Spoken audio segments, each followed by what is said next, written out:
Inilah Radio Talk bersama Direktorat Jenderal Pajak Kementerian Keuangan Republik Indonesia. Halo, selamat pagi pendengar. Sejumlah pegawai di Direktorat Jenderal Pajak memberikan inspirasi dengan mendirikan berbagai program. Salah satu sosok inspiratif di Direktorat Jenderal Pajak adalah karyawan maksud kami di Dirjen Pajak, yaitu Hairul Saleh. Prestasi apa saja yang telah diraih dan menginspirasi di samping pekerjaan utamanya sebagai aparatur sipil negara? Saya Beri Hamzah akan berbincang langsung dengan Pak Hairul Saleh. Bagi Anda pendengar yang juga ingin berinteraksi, karena Radio Talk ini juga kami hadirkan melalui media sosial di YouTube-nya Elsinta, silakan Anda bisa sampaikan komentar di kolom komentar, atau yang ingin bertanya langsung bisa via SMS atau WA. Saya Beri Hamzah, inilah Radio Talk selengkapnya.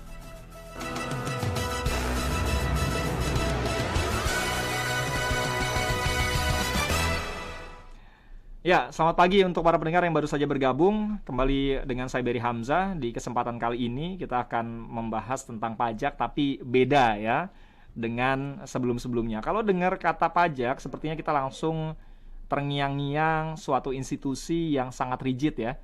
Tapi tenang aja, karena hari ini kita akan mengupas sisi lain tentang pajak. Nah, mungkin beberapa pendengar belum banyak yang tahu bahwa Direktorat Jenderal Pajak ini setiap pegawainya juga memiliki beragam passion. Bahkan ada beberapa yang sangat menginspirasi karena mendirikan berbagai program yang dapat membantu serta memberdayakan orang-orang sekitarnya. Salah satunya adalah sosok yang sudah hadir bersama kita di pagi hari ini. Salah satu sosok inspiratif dari Direktorat Jenderal Pajak ada Pak Hairul Saleh. Beliau ini memiliki segudang prestasi serta aksi sosial yang sudah dilakukan di samping pekerjaan utamanya sebagai seorang aparatur sipil negara di Direktorat Jenderal Pajak. CV-nya sih saya sudah pegang nih ya, ada di tangan saya, ada catatan-catatannya, inovasi-inovasi apa saja yang dilakukan oleh Pak Hairul Saleh. Kita kupas ya selama kurang lebih sekitar 60 menit ke depan. Saya langsung sapa saja Pak Hairul Saleh. Halo, selamat pagi Pak Hairul, apa kabar Pak? Halo, selamat pagi Pak. Alhamdulillah baik, suara saya terdengar ya? Cukup jelas Pak, kedengeran suaranya, gambarnya juga clear, terlihat dengan jelas. Baik, terima kasih Pak. Boleh Pak diperkenalkan dulu, Pak Hairul ini sekarang menjabat sebagai apa sih Pak, dan di mana unit kerjanya? Ya, terima kasih, salam kenal semuanya. Saya Hairul Saleh. Sekarang saya bekerja di Kantor Pelayanan Pajak Madya 2 Jakarta Barat ya, sebagai account representatif atau kalau wajib pajak biasa mengenalnya dengan nama AR. Ya. Tugasnya ngapain biasanya keseharian Pak sebagai AR atau account representatif ini? Ya, AR ini tugasnya memberikan bimbingan, ya konsultasi kepada wajib pajak yang membutuhkan bantuan dalam hal masalah perpajakan, dan juga mengingatkan untuk sama-sama melakukan kewajiban perpajakannya sehingga bisa patuh ya, bisa tertib, bisa patuh. Nah, ini tugas AR, membantu wajib pajak ini. Ya, tugas sebagai AR sudah dijalani sama Pak Hairul sudah berapa lama memangnya? Saya menjadi AR sejak tahun 2017. Ya, jadi kurang lebih 5 tahun ya sejak. Okay. Sebelumnya di posisi apa Pak? Kalau di Ditjen Pajak? Ya, sebelumnya saya mulai lulus Sekolah Tinggi Akuntansi Negara tahun 2005, kemudian di tahun 2007 saya penempatan di Kantor Pelayanan Pajak Penanaman Modal Asing 5 sebagai pelaksana atau kita kenal dengan nama staf ya. Kemudian pindah ke Kantor Pelayanan Masuk Bursa PMB itu sebagai bendahara, kemudian pindah mulai jadi AR tahun 2017 di Kantor Pelayanan Pajak Pratama Jakarta Palmerah, baru di tahun 2021 pindah ke Madya 2 Jakarta Barat sebagai AR juga. Sebelumnya selalu di Jakarta Barat Pak ya, nggak pernah keluar daerah, karena kan kantor pajak biasanya ada di tidak hanya di Jakarta tapi juga di berbagai daerah di Indonesia Pak. Iya, alhamdulillah dari Jakarta Selatan kemudian pindah ke Jakarta Barat. Jadi selalu di Jakarta ya penempatannya Pak. Selalu di ya? Jakarta, iya betul. Di Jakarta Selatan, Jakarta Barat. Nggak ada keinginan Pak mau coba ke luar daerah? Luar daerah ya, mudah-mudahan kalau memang diberikan yang terbaik kita lihat. Oke. Kita sesuai penempatan aja. Iya, sesuai dengan penugasan saja ya. Apalagi seorang aparatur sipil negara kan harus siap ditempatkan di mana saja gitu ya Pak Hairul ya. Betul lah Pak. Nah Pak, ini berdasarkan informasi yang kami terima ya, saya punya catatan ini, Bapak punya segudang prestasi yang berhasil Bapak raih ya. Ada diantaranya sebagai top 10 atau top 10 aparatur sipil negara inspiratif di tahun 2020. serta top 3 atau 3 teratas ya, atau top 3 program penghargaan kinerja. Ini apa aja sih Pak? Kenapa Bapak bisa menjadi top 10 ASN Inspiratif 2020 dan top 3 program penghargaan kinerja? Memang apa yang sudah dilakukan oleh Pak Hairul selama ini Pak sehingga mendapatkan penghargaan tadi? Ya, sebagai ASN di Direktorat Jenderal Pajak, otomatis ya pekerjaan utama saya adalah ya sebagai ASN ya. Makanya di situ di tahun 2020 itu saya masuk nominasi 3 besar dan di juara 3 di program penghargaan kinerja pegawai sebagai AR dengan prestasi terbaik ketiga di tingkat kantor wilayah Jakarta Barat. Nah, itu dinilai dari prestasi kerjanya otomatis ya sebagai seorang ASN di Ditjen Pajak. Kemudian karena memiliki kelebihan atau kompetensi lain selain dari pekerjaan utama saya, yaitu saya punya beberapa lembaga sosial dan aktif di pelatihan UMKM. Kemudian oleh Ditjen Pajak diusulkan untuk mengikuti program penghargaan pegawai ASN ya tingkat nasional yang dilaksanakan oleh Kementerian Pendayagunaan Aparatur Negara Kemenpan RB di tahun 2020. Nah, kategori yang saya ikuti yaitu ASN Inspiratif.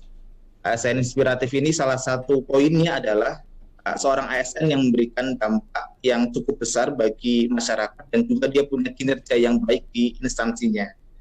Nah, ini dua hal yang dinilai tidak hanya sekedar dia punya misi sosial atau dampak yang nyata buat sekitar, tapi dia juga secara pekerjaan ASN-nya juga dinilai berprestasi. Seperti itu sih kurang lebih.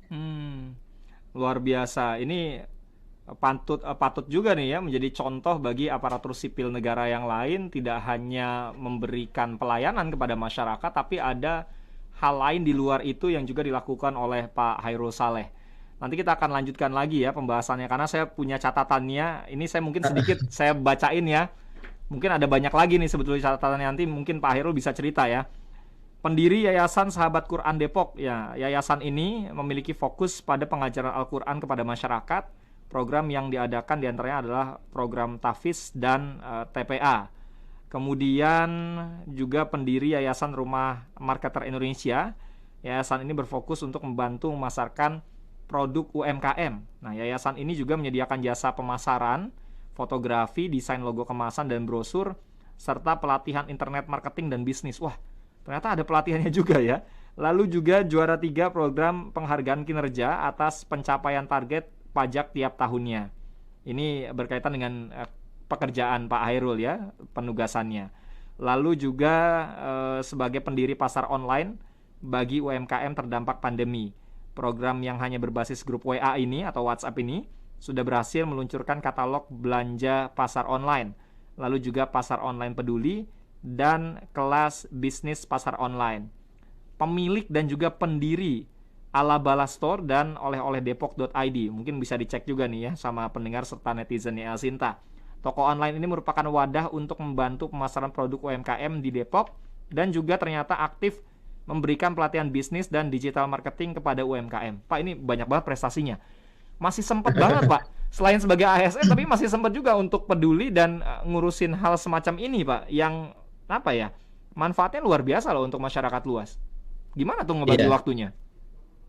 Ya, intinya waktu kita 24 jam ini kan sebenarnya kalau kita semakin gunakan untuk kebaikan justru akan semakin berkah gitu ya, berkah dan bermanfaat sehingga nilainya lebih panjang dibandingkan dengan waktu yang sesungguhnya. Itu yang saya pahami sehingga ketika ya saya coba melakukan satu persatu ke kegiatan sosial itu justru waktu kayaknya ada aja gitu ya. Tapi kalau saya tidak melakukan itu kayaknya habis aja di kantor. Ya, Pak, bisa jadi ceritakan detail tadi Pak, kalau Yayasan Sahabat Quran Depok ini sejak kapan sih? Dan apa yang jadi latar belakang Bapak mendirikan yayasan ini sebetulnya Pak Hairul? Ya, kalau Yayasan Sahabat Quran Depok ini saya dirikan di tahun 2012 Pak, 2012, jadi udah cukup lama ya. 2012, awalnya itu karena kondisi saya dan istri divonis tidak bisa punya anak oleh dokter gitu ya. Terus ya mau ngapain lagi gitu kan, akhirnya kita coba pelihara anak dengan cara mengajarkan Al-Quran sehingga nilainya lebih banyak dan lebih besar gitu kan. Nah, ternyata dalam perjalanan proses pendirian beberapa bulan sejak saya merintis itu istri saya hamil gitu. Wah, Ini alasan alhamdulillah. sederhana, istri saya hamil dan Iya, iya. sesuatu yang di luar dugaan ya. Mm-mm. Awalnya divonis nggak bisa punya anak, ternyata bisa punya anak, baru merintis gitu. Nah akhirnya dengan niat yang tadi di awal seperti itu ya, terus saya besarkan sahabat Quran hingga sekarang ya. Tidak hanya tadi ada TPA, tapi juga sampai tingkat SMP kita sudah ada SD, SMP seperti itu. Mm. Ada berapa banyak Pak anak didik yang belajar di yayasan ini Pak, Yayasan Sahabat Quran Depok? Ya, ada dua jenis ya. Yang satu yang mukim, yang menginap asrama di pondok. Ada Mm-mm. ini nanti bulan Juli ini akan ada 36 anak. Ya, 90% anaknya kami gratiskan, tidak ada biaya sama sekali. Masya Allah. Kemudian yang tidak asrama, dia pulang pergi, itu ada sekitar 1.600-an santri. Wow, luar biasa. Karena ini sudah sejak lama, berarti banyak dong ya lulusan-lulusan yang sudah lulus dari Yayasan Sahabat Quran Depok ini ya Pak? Ya, alhamdulillah. Mm. Sudah cukup banyak. Ya, rata-rata mereka ini setelah lulus dari Yayasan Sahabat Quran, mereka selanjutnya kemana? Berkarya seperti apa setelah mereka keluar dari yayasan yang didirikan oleh Pak Hairul ini?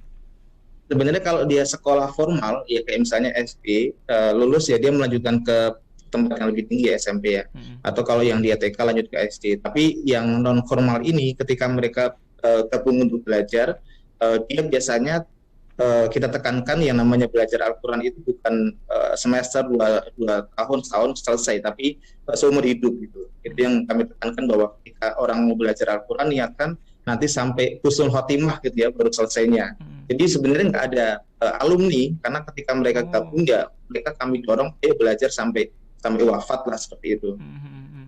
Dan mungkin juga mereka pada akhirnya ngebantu adik-adiknya yang lain ya untuk belajar sama-sama ya. Jadi membimbing Ya, jadi adik-adiknya yang lain ya.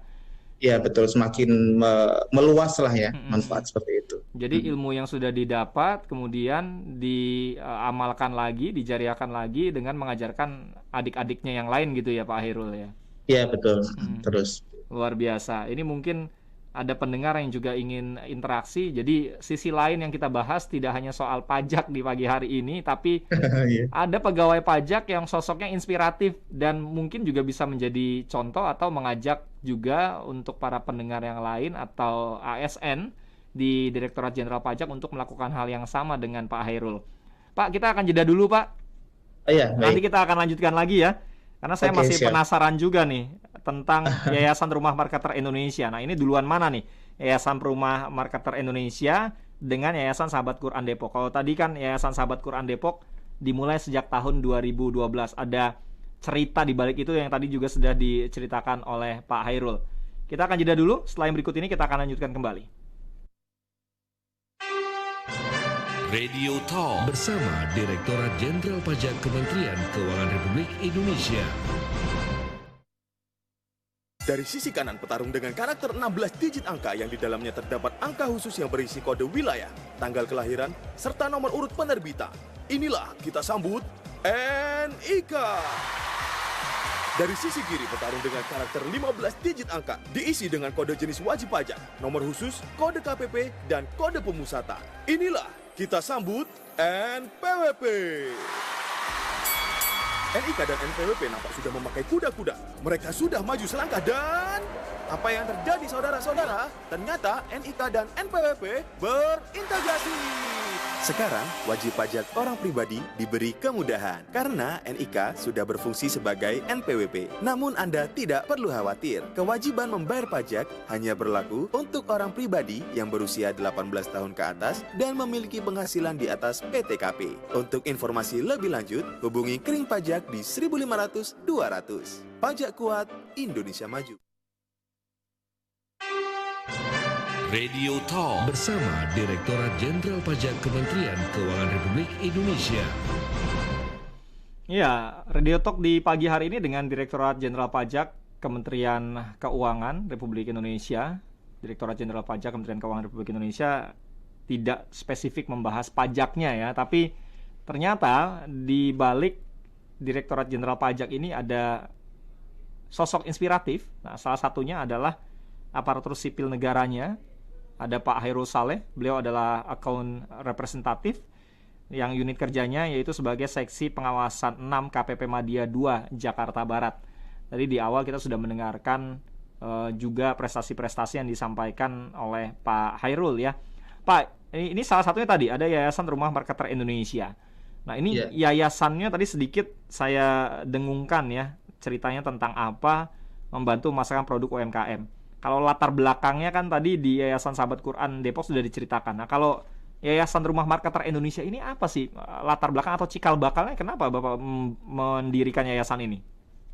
Ya, kalau Yayasan Rumah Marketer Indonesia itu lahir agak belakangan ya, di tahun 2019 ya. Oh, belum terlalu lama ya berarti ya? Belum ya, belum terlalu lama. Itu latar belakangnya karena waktu itu saya mulai tahun 2018 mulai membina UMKM di sekitar Kota Depok, dan mereka rata-rata setelah saya ketemu dan saya bina, kendala yang paling krusial itu adalah di pemasaran.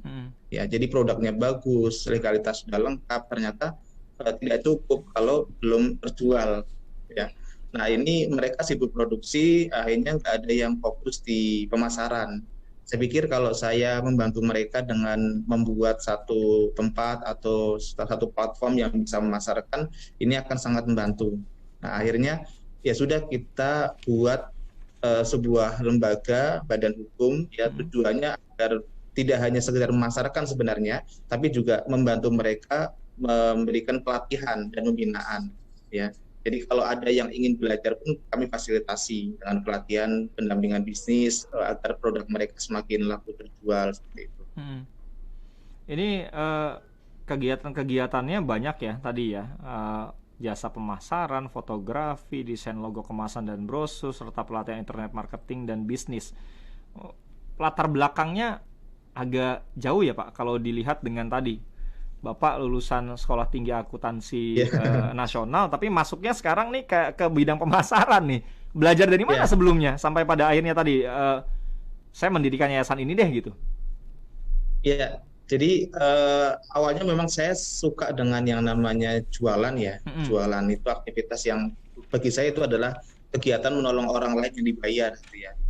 Kan jualan kan gitu ya, orang lapar kita cariin nasi, kemudian dia selesai masalah laparnya, saya membantu dia dalam hal kelaparannya, dan saya dibayar. Saya pikir ini sebuah aktivitas kebaikan tapi juga bermotif ekonomi. Nah, dari situ saya belajar mengenai digital marketing di tahun 2015-2016, karena sekarang kan mulai eranya online ya, waktu itu baru mulai bermunculan marketplace ya. Nah, saya pikir kalau saya masih menggunakan offline dengan kondisi saya bekerja nggak mungkin. Akhirnya di weekend saya ambil kursus, pelatihan dan sebagainya. Dari situ saya mulai sudah penuhi dengan bisnis yang dikelola oleh istri saya di rumah dengan online shopnya. Setelah berhasil, saya mulai tuh fokus untuk coba deh saya share ke teman-teman UMKM ya, biar saya merasakan hasil yang sama bahkan lebih dari saya. Nah, itulah yang mendasari akhirnya muncul pelatihan bisnis, pemasaran, fotografi, karena ya semua kebutuhan UMKM juga kami penuhi di Rumah Marketer. Ini dari mereka-mereka yang masuk ke yayasan ini bagaimana Pak pada akhirnya? Ada produk-produk apa aja sih? Dan sampai pada akhirnya mereka bisa bergabung dan bisa berdiri sendiri itu bagaimana prosesnya? Rata-rata mereka awal bergabung itu ya sekedar bikin produk ya. Tidak diperhatikan kemasannya, desain kemasannya. Misalnya apa Pak? Contoh misalnya yang pernah kami dampingi itu di rendang. Ya. Rendang itu sudah bagus, produknya enak dan sebagainya. Tapi ya kami pikirkan gimana caranya rendang ini bisa diekspor, kemudian bisa tahan lama, kemudian gimana kemasannya itu tidak bocor dan seterusnya gitu kan. Akhirnya mulai dari desain kemasannya, kemudian kami juga pelajari bagaimana membuat mencari mesin vakum yang bisa membuat rendang tahan lama ya, bahkan sampai kerjasama dengan waktu itu ada Lapang gitu ya untuk membuat bagaimana rendang ini bisa tahan sampai setahun, bahkan sampai diekspor dan seterusnya. Jadi satu produk itu membutuhkan beragam ilmu akhirnya. Nah dari situ kami pelajari juga ya, sembari belajar akhirnya tahu juga permasalahan UMKM tidak hanya sekedar pemasaran ya, tapi juga ada kemasan, foto produk, terus bahannya juga legalitas. Nah itu salah satunya. Dan alhamdulillah rendang yang pernah kami dampingi itu sekarang sudah suplai salah satu kalau nggak salah sempat kerjasama dengan maskapai Garuda untuk makanan yang di atas pesawat. Luar biasa. Jadi tidak hanya asal memasarkan, tapi ada nilai lebih, misalkan packagingnya. Terus kalau mau Iya, posting di media sosial, foto-fotonya ini harus diperhatikan gitu, Pak ya. iya betul. Mm.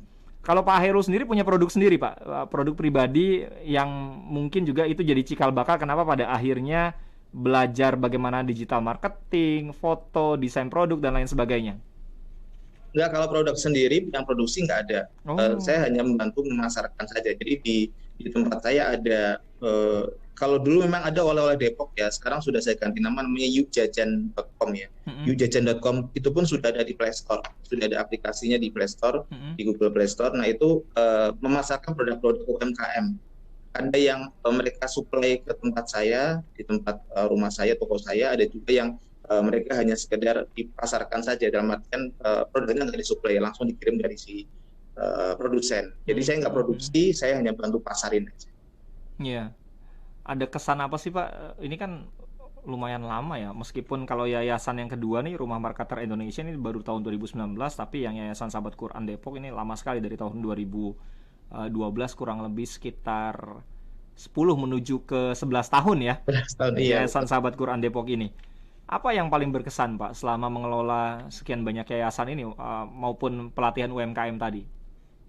Ya kalau di Sahabat Quran itu ya saya merasakan banyak berkahnya Al-Quran ya. Sebenarnya dari segi prestasi kerja saya tergolong nggak terlalu pintar dan ini ya, tapi alhamdulillah dari segi kemudahan saya dalam meraih target itu juga bagian dari berkahnya Al-Quran. Salah satu yang pernah saya rasakan itu misalnya ketika kami selama hampir 6 tahun kami tidak punya tempat ya di Sahabat Quran, itu ngontrak lah istilahnya, ngontrak dari satu tempat ke tempat lain. Nah suatu ketika coba kita niatkan untuk mendirikan bangunan sendiri gitu dengan modal hanya 30 juta rupiah, tapi ternyata yang namanya Al-Quran itu pembawa berkahnya luar biasa. Jadi modal 30 juta rupiah itu dalam waktu beberapa hari itu sampai terkumpul hampir 500 juta. Itu tanpa kita proposal, tanpa kita minta-minta gitu. Orang ibaratnya saya menulis sebuah cerita dengan bahasa storytelling, kemudian viral tulisan saya dan akhirnya membuat orang banyak tergerak untuk membantu Sahabat Quran di waktu itu, di tahun 2020 ya, 2020 mulai baru punya gedung itu dari tahun ke-8 ya berarti ya, tahun ke-7 atau 8. Luar biasa. Itu satunya itu. Nah, kalau untuk yang UMKM ini pelatihan digital marketing kepada UMKM ada yang terkesan apa, Pak Hairul? Ada itu 2 tahun lalu, itu baru 2 tahun lalu. Ada ibu-ibu yang rata-rata UMKM ini gini Pak, mereka jualan itu karena kondisi ekonomi ya, bahkan terpaksa jualan gitu ya. Iya, terpaksa jualan karena misalnya di pandemi kemarin suaminya banyak yang di PHK, atau bahkan salah satu yang kami tangani itu suaminya itu kena stroke, dia anaknya 2 juga masih kecil, dan dia ini jualan ya produknya kue sederhana lah gitu kan, artinya untuk kehidupan sangat pas gitu kan. Suatu ketika saya coba bantu pasarin gitu ya dengan membuat konten yang lebih bagus lah dari segi foto, dari segi iklannya, dan dalam waktu beberapa hari laku sampai berapa ratus, hampir 300 toples kue waktu itu. Masya Allah. Nah ketika saya sampaikan ke ibu ini nangis gitu ya, nangis sampai sangat terharu gitu. Karena nggak pernah nyangka ya. Nggak pernah nyangka dan itu memang yang butuhkan. Tapi di balik itu ada sesuatu lagi gitu ya. Setelah dia nangis, saya pun ikut nangis juga ya, karena ini terharu, sesuatu hal yang terharu, dan kemampuan produksi dia hanya sekitar 30 toples per hari, artinya dia harus menyelesaikan sekitar 10 hari 300-an toples itu. Nah setelah itu pun dia luar biasanya lagi, si ibu ini malah menyedekahkan sebagian keuntungannya ke Sahabat Quran. Ini yang membuat saya, orang sudah nggak punya ketika dia mendapatkan kenikmatan yang sebenarnya nggak seberapa gitu ya, tapi dia masih mau berbagi, itu membuat saya luar biasa lah gitu ya. Saya hanya sekedar memasarkan, dia malah memberikan ini 5.000 per toples saya sedekahkan ke Sahabat Quran Pak. Bagi saya ini pengalaman batin yang luar biasa gitu. Keberkahan yang didapatkan Pak ya dari apa yang sudah dilakukan, artinya sudah diberikan oleh Allah Subhanahu wa taala karena sebagai bentuk ucapan syukur, kemudian mendermakan tadi ya keuntungan ataupun hasil yang didapatkan dari jualan kue tadi. Nah, Pak, kalau di UMKM ini, kalau di Yayasan Rumah Marketer Indonesia ini sudah berapa banyak sebetulnya UMKM yang diberikan pelatihan dan sampai apakah mereka yang diberikan pelatihan kemudian ketika sudah berhasil itu sama tadi seperti Yayasan Sahabat Quran Depok yang sudah lulus kemudian mereka diberikan kesempatan untuk memberikan pelatihan juga kepada mereka-mereka yang baru bergabung? Ya, kalau secara terdata kami jarang mendata secara real ya, tapi di Depok itu mulai mengadakan pelatihan sejak tahun 2018 ya, dan setiap kali setahun itu kurang lebih ada 700 UMKM yang kami bina dengan pelatihan, ada yang 3 hari, ada yang 1 minggu. Di luar itu pun ada beberapa sekolah yang kerjasama, misalnya lulusan SMK-nya butuh materi marketing, digital marketing ya, karena mereka SMK pemasaran, kita pun bina, itu ada 3 angkatan, satu angkatan 25. Jadi mungkin ya ribuan lah ya, tapi data realnya mah kami nggak mencatatnya, tapi ribuan UMKM kami sering mengadakan itu. Dan kalau mereka sudah berhasil, biasanya kami minta untuk sharing. Ya. Ayo diundang di pelatihan, nanti mereka sharing pengalamannya, karena itu menguatkan ya buat mereka yang baru merintis. Ada biaya nggak sih Pak untuk misalkan UMKM yang baru merintis ini atau yang mau belajar lagi melalui Yayasan Rumah Marketer Indonesia, ini gimana soal biayanya? Kalau untuk UMKM kami gratiskan, tapi kalau untuk kerjasama dengan lembaga misalnya sekolah, biasanya kami kenakan biaya karena kan mereka memang ada budget biasanya kan. Tapi kalau untuk UMKM sama ini kami gratiskan. Yang penting pas ada pelatihannya silakan gabung, silakan serius mengikuti, itu dipraktekkan, kita kasih semuanya gratis. Masuk jasa-jasa pun saya menyediakan 1 admin untuk melayani UMKM itu. Biasanya ini dari mulut ke mulut ya berarti informasinya Pak ya? Atau memang sengaja jemput bola cari UMKM yang kira-kira butuh pelatihan, butuh dibantu, ada timnya juga dari Yayasan Rumah Marketer Indonesia? Ada, jadi ada 1 tim namanya sekolahts.com, itu tim untuk pelatihan.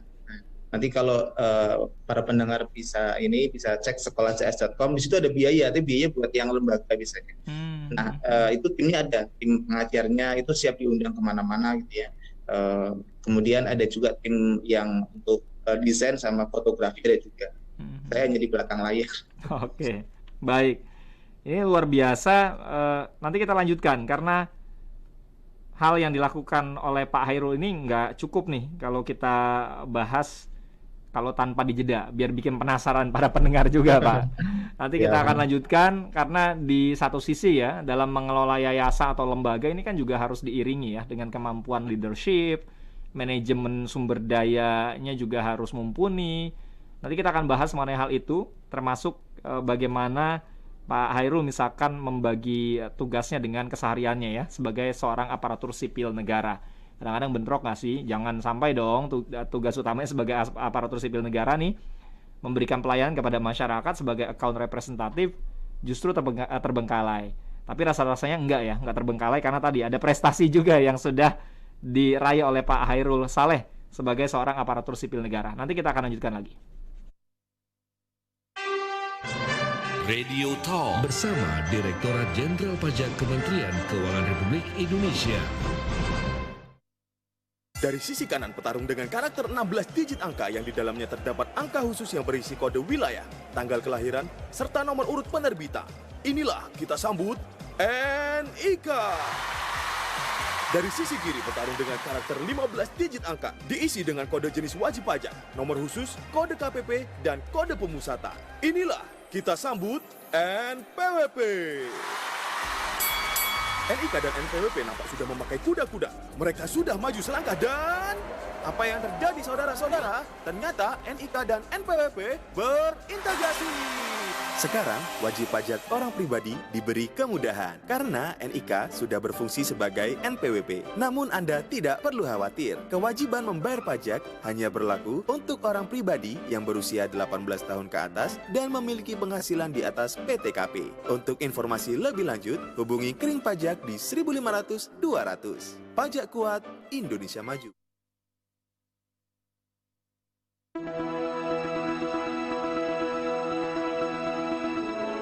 Menemani keceriaan Anda bersama keluarga di akhir pekan, El Shinta menghadirkan aneka program berita dan informasi. Info Traffic Weekend, liputan dan wawancara langsung tentang arus lalu lintas dan kondisi jalan raya di sekitar lokasi wisata. Di kawasan merupakan jalur wisata Pasuruan sebagai Pantau Kadareng masih didominasi kendaraan luar kota Bandung. Cuaca saat ini Setiap Sabtu dan Minggu, mulai dari edisi pagi hingga edisi sore. M-Pro Weekend, majalah udara yang berisikan rangkuman berita penting dan menarik nasional dan internasional selama sepekan. Situasi di distrik Idirok, Kabupaten Pegunungan Bintang, Papua. Kapolri Jenderal Polisi Listio Sigit Prabowo mengeluarkan arahan kepada jajarannya agar Pukul 5.30 dan 18 WIB setiap hari Sabtu dan Minggu. Catatan Presiden RI. Kumpulan selama seminggu kegiatan kerja Presiden Republik Indonesia baik di dalam maupun di luar negeri. Presiden Jokowi meresmikan pembangunan pabrik baterai kendaraan listrik pertama di Indonesia. Setiap hari Sabtu dan Minggu pukul 12 dan 20 WIB. Nikmati akhir pekan yang penuh informasi bersama radio dan media sosial El Shinta.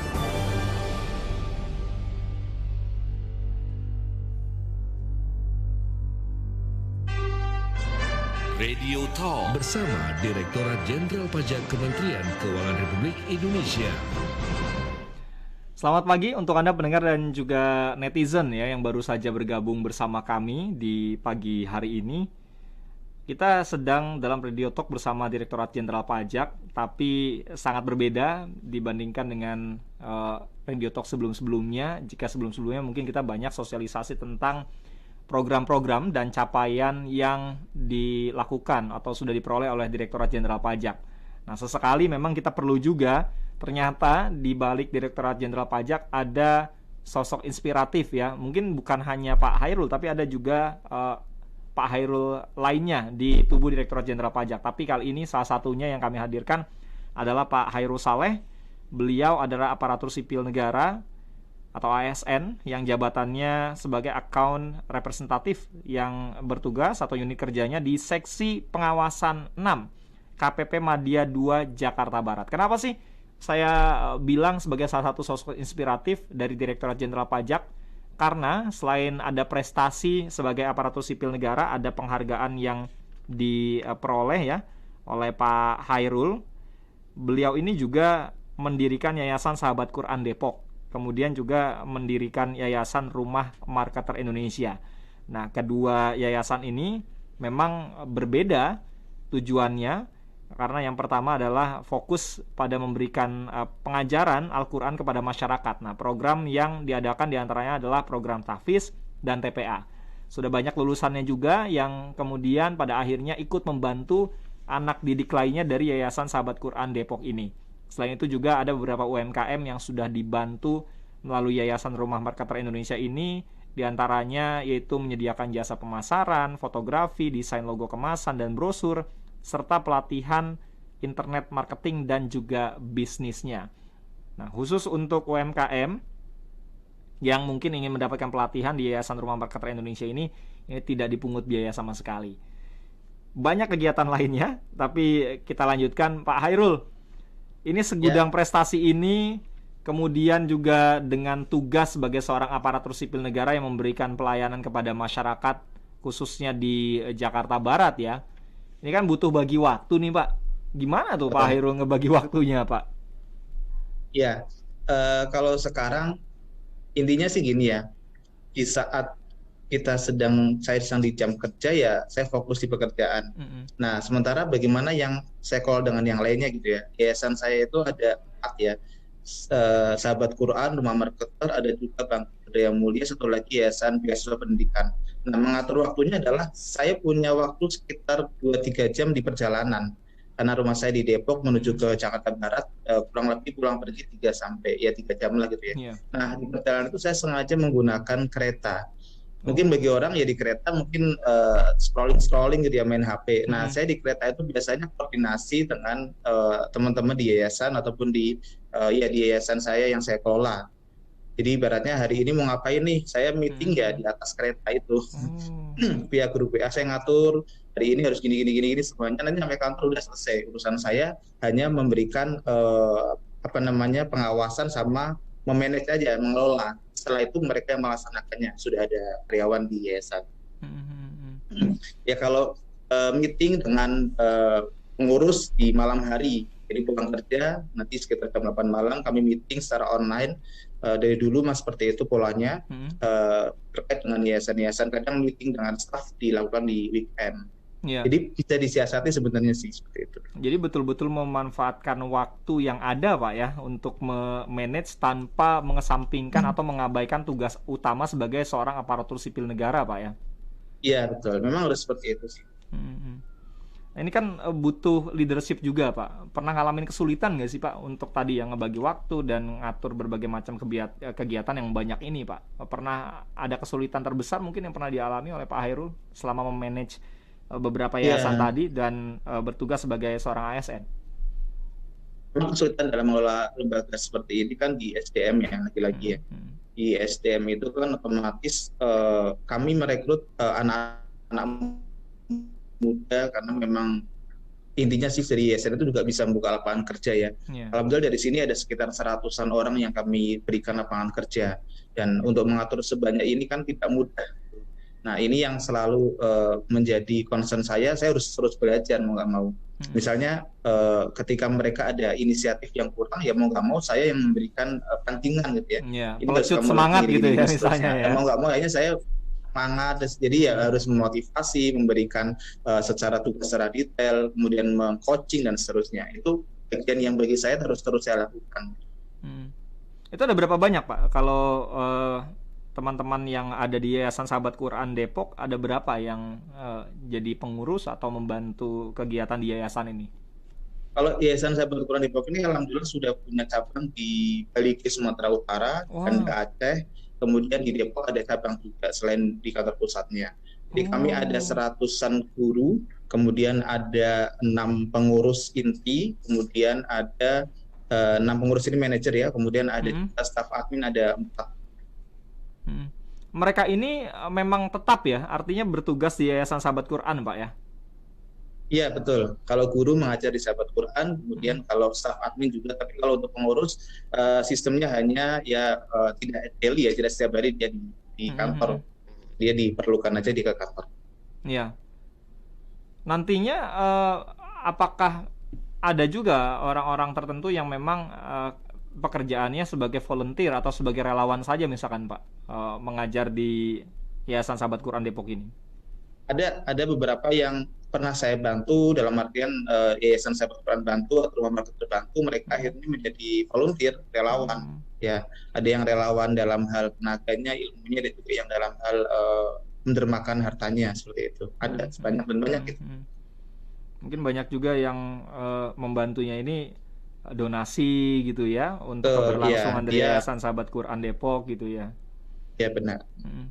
Ini menarik loh, ternyata Yayasan Sahabat Quran Depok itu bukan hanya ada di Depok saja. Di Depok saya sudah ada cabangnya, tapi juga tadi ada berapa kota Pak? Ada di 3 kota. Bogor ada juga, di Bogor, itu ada juga di Pemidahan, itu ada pesantren SMP, kemudian di Balike Sumatera Utara, ya, itu sekitar 6 jam dari kota Medan ya. Kemudian ada di Banda Aceh, ya itu. Ini latar gimana ceritanya? Awalnya di Depok tapi sudah ada di beberapa kota tadi, Pak?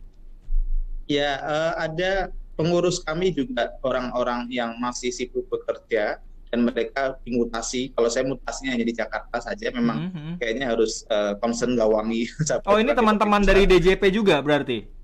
Ada yang dari Kementerian Keuangan tapi bukan DJP, ada juga. Nah, mereka mutasi misalnya ke Balike, akhirnya merintis Sahabat Quran di Balike. Mutasi ke Banda Aceh, merintis Sahabat Quran di Banda Aceh. Itu namanya Pak Arif Firmano yang sekarang bertugas di KPPN Banda Aceh. Itu beliau yang merintis sana, kemudian pindah ke Banda Aceh merintis juga. Mereka itu awalnya bergabung dengan yayasan yang didirikan oleh Pak Hairul berarti ya?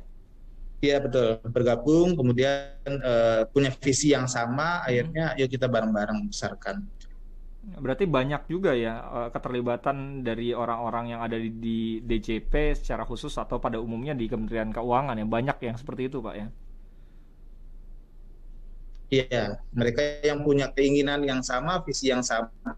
Sebenarnya kalau kita mau sinergi lebih mudah gitu ya, jadi nggak perlu merintis dari awal, lebih enak.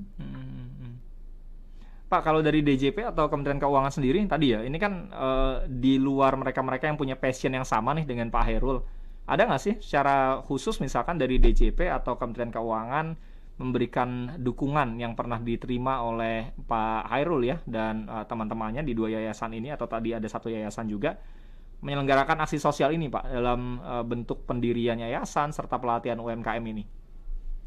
Beberapa kantor pelayanan pajak atau Kanwil ada yang melakukan penggalangan dana untuk membantu santri-santri kami ya, karena kan kami punya 36 santri yang itu 90% memang kami gratiskan, sehingga membutuhkan biaya yang cukup besar juga ya untuk sekolah dan makan sebagainya. Ada beberapa kantor pajak atau ya masjid di kantor pajak yang mengadakan penggalangan dana, kemudian donasinya disalurkan untuk program santri tahfiz yang kami kelola. Ada beberapa seperti itu. Baik. Jadi dukungan ini juga ternyata diberikan ya dari DJP ya, dan Kementerian Keuangan sendiri ya, sehingga operasional dan kegiatan di Yayasan Sahabat Quran ini bisa dilakukan. Tapi di luar itu juga ada ya, artinya donatur-donatur atau mereka-mereka yang ingin membantu juga secara terbuka diperbolehkan Pak Hairul kan? Iya, boleh. Jadi memang kami sumbernya ada bisnis yang kami kelola juga. Jadi yayasan punya bisnis yang memang untuk operasional juga. Oh gitu. Sisi lain, alhamdulillah ada beberapa bisnis yang, karena memang saya juga rintis bisnis itu untuk membiayai kebutuhan yayasan biar tidak menggantungkan donasi gitu ya. Kemudian kita juga buka bagi yang ingin donasi ya silakan dengan pilihan donasi yang ada, semuanya digunakan untuk itu. Ya, saya pribadi alhamdulillah dari awal merintis sampai sekarang saya tidak mengambil sedikit pun dari perolehan donasi untuk pribadi ya. Jadi saya nggak mengambil sama sekali. Jadi makanya pure semuanya untuk Yayasan Sahabat Quran Pak ya. Karena tadi ya keberkahan yang dicari supaya kegiatan lain yang dilakukan juga semakin diberikan kemudahan gitu ya Pak Hairul ya. Oh ya, alhamdulillah itu lebih besar daripada yang saya harapkan kalau dalam rupiah ya. Itu yang lagi berkahannya itu. Iya. Kalau unit usahanya yang ada di Yayasan Sahabat Quran apa tadi yang dipergunakan untuk membiayai juga kegiatan di Yayasan Sahabat Quran ini? Ya, pertama kami jualan sembako. Jadi Sahabat Quran itu kami singkat Saku, kemudian kami mendirikan namanya Sakumart. Sakumart itu jualan sembako dan kebutuhan pokok ya, yang dijual kepada lingkungan sekitar, kemudian juga kepada guru-guru dan murid-murid yang membutuhkan. Jadi ada proses perputaran uang di dalamnya. Kemudian yang kedua kami menjadi distributor air minum ya. Karena air minum ini kami pikir suatu hal yang pokok di setiap rumah, makanya kami masuk di bisnis itu. Alhamdulillah sampai sekarang sekitar 800 galon per bulan itu terjual. Lumayan dari pemasukan. Kemudian ada juga dari tanah wakaf yang kami kelola di Bogor yang sekarang ditempati santri. Sekarang kami tanami dengan pisang Cavendish. Itu kan lumayan mahal ya pisangnya kalau sudah panen ya. Kemudian ada ubi merah kemarin baru panen 45 kilo pertama kali panen dan kami jual itu untuk operasional yayasan juga. Kemudian ada kangkung dan sayur-sayuran lainnya di pertanian itu. Jadi semua apapun yang dititipkan kami coba putar lagi secara ekonomi sehingga bisa masuk untuk membiayai program-program di yayasan. Luar biasa. Jadi berdikari Pak ya, berdiri di atas kaki sendiri ya. Meskipun tadi ada juga kalau relawan atau donatur yang ingin mendermakan sebagian rezekinya diterima juga, tapi luar biasa. Ini artinya yayasan tidak hanya sekedar mendorong agar masyarakat lainnya yang ada di sekitar Yayasan Sahabat Quran untuk mendermakan tadi sebagian rezekinya, tapi juga bisa berdiri sendiri, ada unit usaha juga yang dikerjakan supaya tadi ya tidak terlalu bergantung dengan donasi yang masuk ke Yayasan Sahabat Quran. Kenapa dulu berpikir begitu Pak? Karena kan kadang-kadang ya, ini kita tidak menyamaratakan dengan yang lain. Tapi kadang-kadang kalau yayasan itu kan ya naik turunnya kehidupan di yayasan, kegiatan mereka ini bergantung dengan donasi. Kenapa sampai difikirkan sedetail itu, ada unit usaha harus bisa berdiri sendiri juga gitu Pak?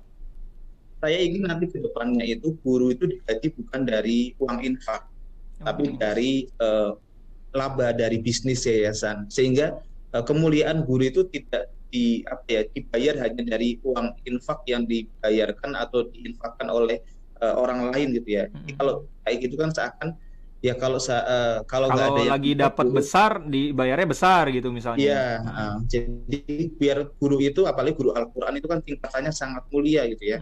Dia mengajarkan kitab yang sangat mulia, Maka di sini saya harus berpikir mereka nantinya harus lebih sejahtera daripada guru-guru yang lain, dan sumber dananya pun harapannya nanti dari bisnis, dari profit bisnis yang kami kelola. Jadi tidak mengandalkan lagi donasi biarlah untuk operasional santri ya, untuk operasional harian yang sifatnya untuk umum ya. Karena kan di sini yayasan sosial kadang ada orang yang butuh makan ya kami harus sediakan makan. Ada orang butuh nginep, akhirnya di yayasan pun kami sediakan kamar-kamar.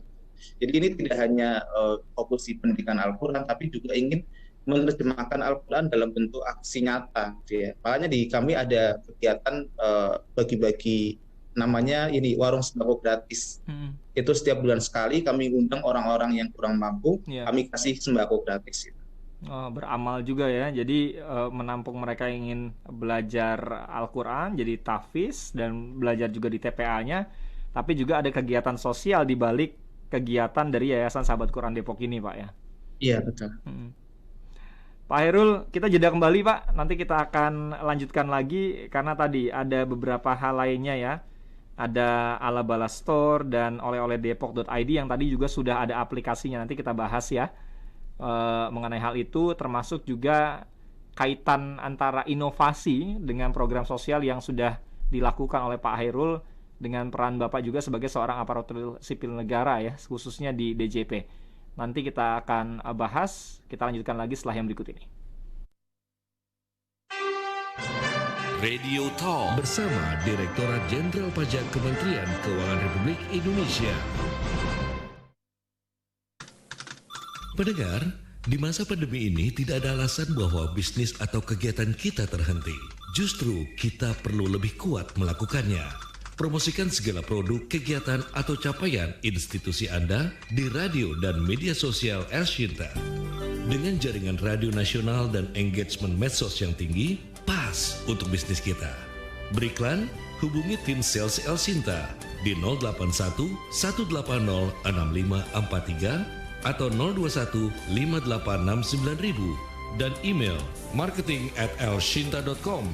Jadikan El Shinta sarana promosi bisnis dan kegiatan kita.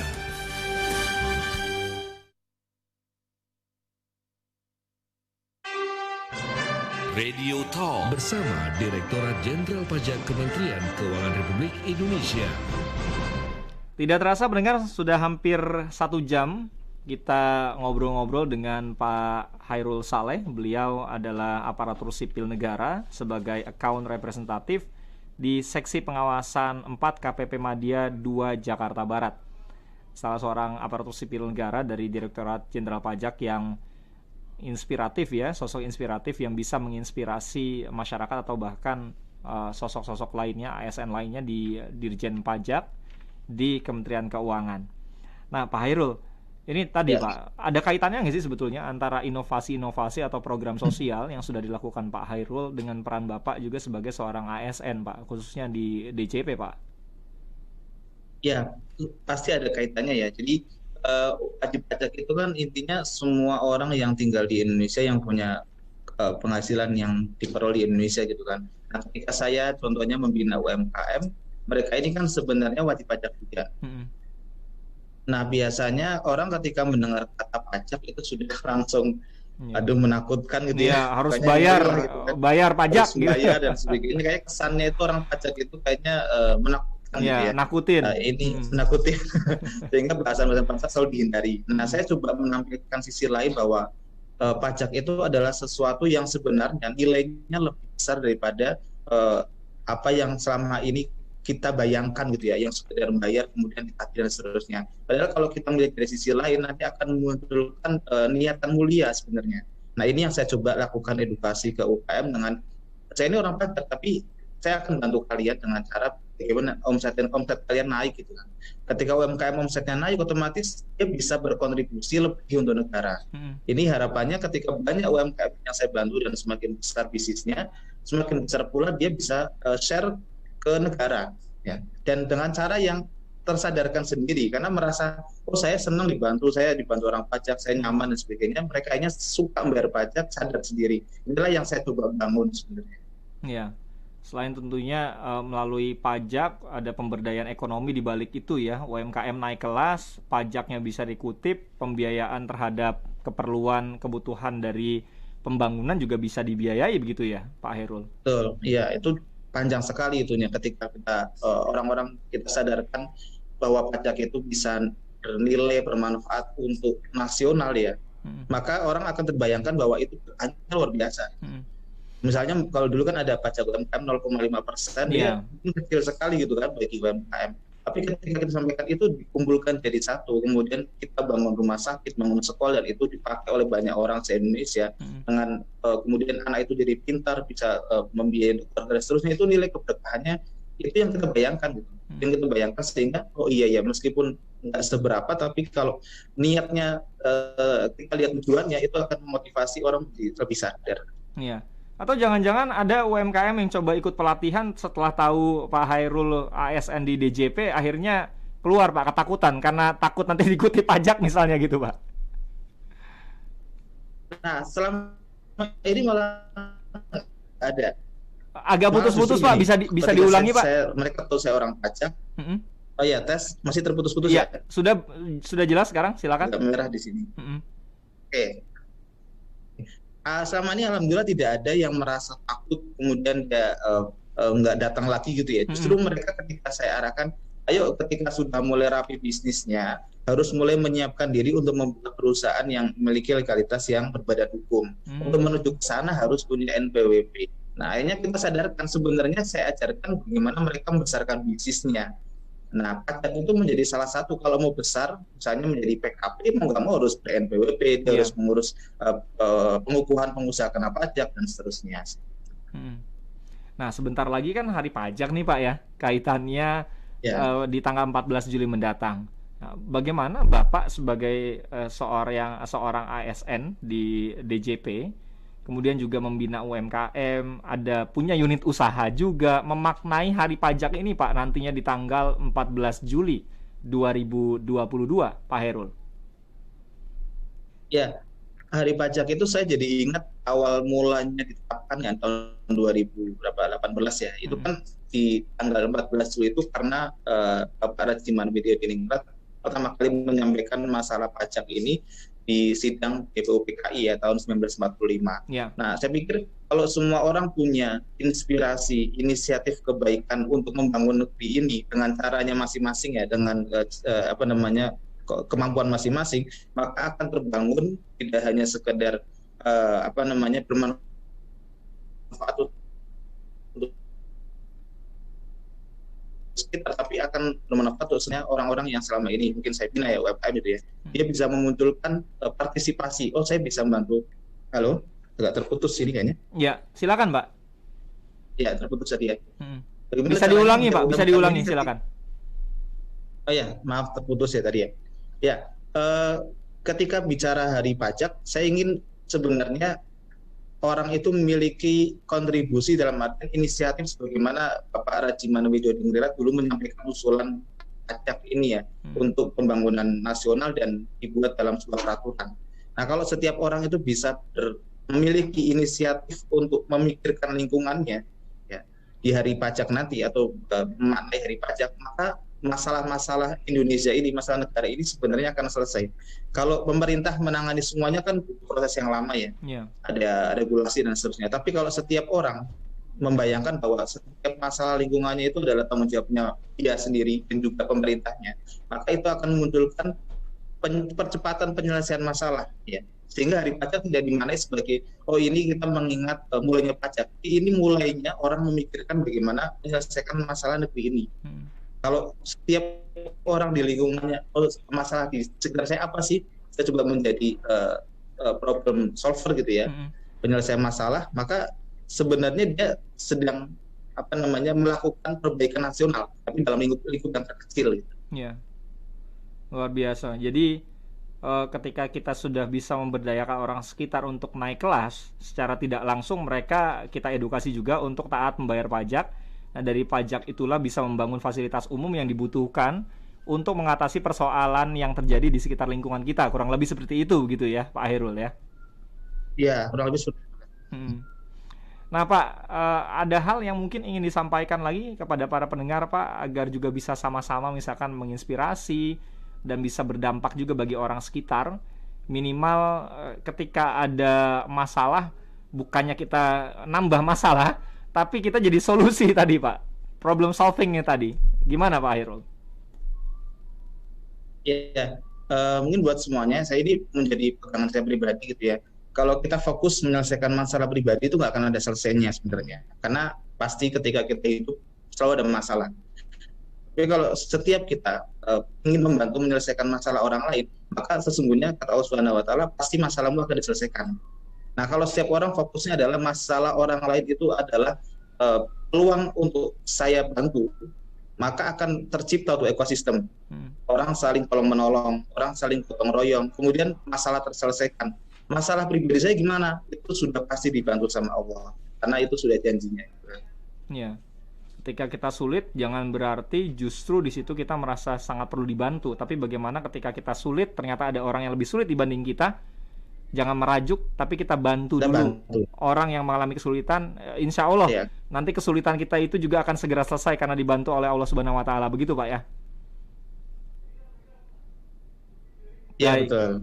Ya, Pak Hairul, terima kasih Pak untuk waktunya, luar biasa. Mudah-mudahan bisa terus diberikan kesehatan dan bisa bergerak terus ya untuk memberdayakan masyarakat di sekitar Pak Hairul, terus tebar kebaikan, termasuk juga lancar untuk Yayasan Sahabat Quran Depok dan Yayasan Rumah Marketer Indonesia. Mungkin nanti di lain waktu kita bisa ngobrol-ngobrol lagi ya Pak Hairul ya. Selamat pagi Pak, terima kasih sekali lagi sudah menginspirasi para pendengar dan juga netizen. Ya, selamat pagi. Selamat pagi, sehat selalu.